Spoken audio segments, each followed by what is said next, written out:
Mis sa tegelikult sellest kehamassi indeksist arvad, sest nii palju kui mina tean, on see välja mõeldud ju meeste jaoks ja mingi sineliriide mõõtmiseks, et see ei olegi mõeldud ju erinevate kehade jaoks. Et kui usaldusväärne see kehamassi indeks üldse on?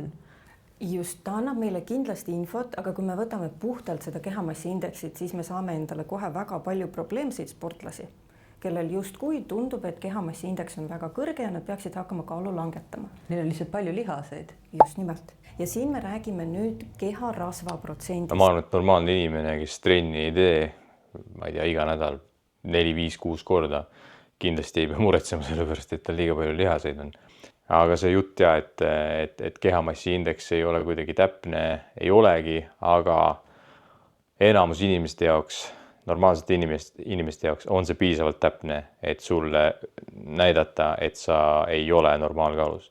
Et sa peaksid võtma alla, et sa peaksid midagi tegema hakkama.